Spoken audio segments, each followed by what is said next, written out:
I watched players in all elos from bronze to diamond and found a few common mistakes with people's aim. In this guide, my goal is to help you fix your mechanical mistakes to take your gameplay to the next level.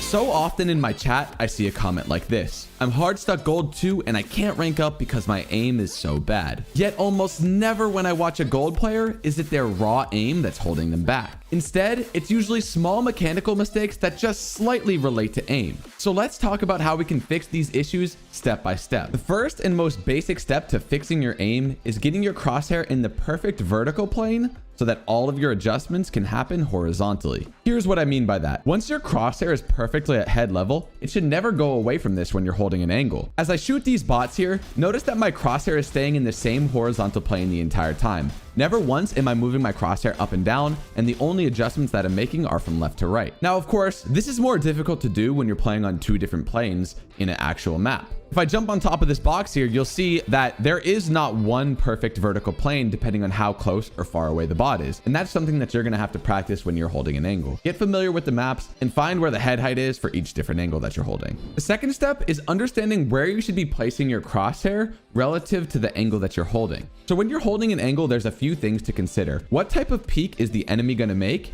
And what are your reaction times like? One of the biggest problems that I see with low to mid elo players is that they literally hold pixels when holding an angle. As you can see right now, I'm currently holding one small pixel. And if there's an enemy that swings me, there's no way that I'm going to react in time to click and not have to move my crosshair. Instead, I should be holding my crosshair according to my reaction times and how the enemy is going to peek. So if the enemy peeks, it's likely that he's going to peek wide and I'm not going to be able to react until the enemy is about right here. So as a result, this is where I should be holding my crosshair. That way I don't have to move my mouse at all and all I have to do is click. It's like they walk into our crosshair. A pro player that's notorious for having amazing crosshair placement is TSM Sabrosa. Let's take a look at one of these clips so I can show you in further detail. What I want you to notice is how wide Sabrosa is holding his crosshair here. For one, because he knows how wide the enemy is going to peek, and for two, he's playing according to his reaction time. Boom, boom. Literally doesn't even have to adjust his crosshair there. Just insane crosshair placement and click timing. Unlucky that he didn't get the ace. The third step is realizing how important movement is in relation to your aim. There's quite a bit to cover here with movement, so let's start with what we talked about earlier, walk peeking into angles. I want you to notice how slow the enemy jet is walking here and how easy it is for me to click on their head because they're peeking so slowly. And now let's watch the same exact thing, but when the enemy jet makes a good peek and a fast peek. Notice how much more difficult it is for me to click on their head at the right time. Here's what this shift walk peeking looks like from the shooter's perspective. Super easy to hit. And here's what a good peek looks like letting go of shift. If you're worried about making noise while doing this peek, it's important to understand this. Notice how I'm shift walking right now, but let's say I want to clear this angle on my left over here on graffiti, right? When I let go of shift right now, and quickly stop, I'm fast peeking for one, but for two, I'm not making any noise either. I'm gonna keep my hand off of shift the entire time and show you guys that you can move without holding shift and not making any noise if you just do it for a step or two. So look, small step, no noise, small step, no noise, small step, no noise, small step, etc., etc. And then notice how it takes a couple steps to make that actual footstep. This is a great habit to start to clear your angles one by one, but not slow walk into each angle. The next aspect we need to talk about with movement is counter strafing.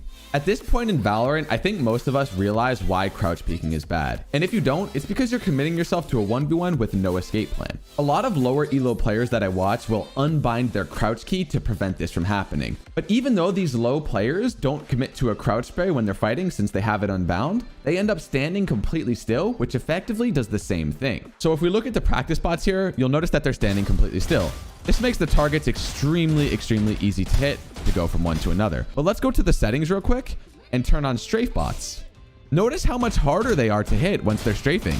This is effectively you when you're counter strafing versus standing completely still or when you're crouch spraying. When you're crouch spraying or standing still, you're an easy target to hit. And when you're counter strafing, it makes it a lot more difficult. A very extreme example and pretty funny one at that is Ferrari peeking. Now, if you don't know what Ferrari peeking is, it's basically swinging as obnoxiously wide as possible as you can And when the opponent crouch sprays, it literally makes them look like a complete idiot. Here's an example.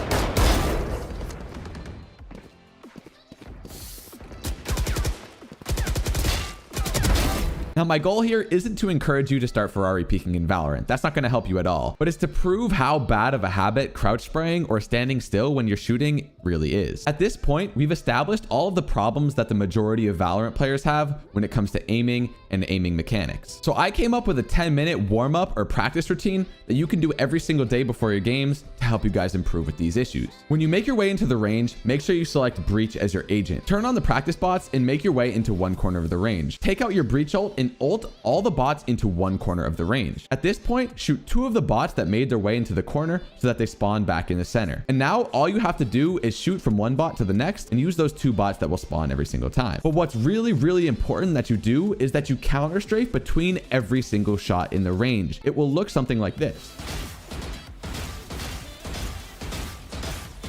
Another thing that you can do to work on your counter strafing is make your way over to this pole on the right side of the range. From here, you just want to use this as your guide to counter strafing. Do the same thing with the Breach ult and go back and forth between the 2 bots, counter strafing from one side of the pole to the other each time you get a kill. For the next part of the warm-up routine, you're going to want to do the skills test on medium with a phantom. The same concept applies to the thing that we just did with the Breach ult. Between each shot, you want to counter strafe and aim for as many targets as you can. My goal every single time I warm up is to get between 25 and 30 on medium.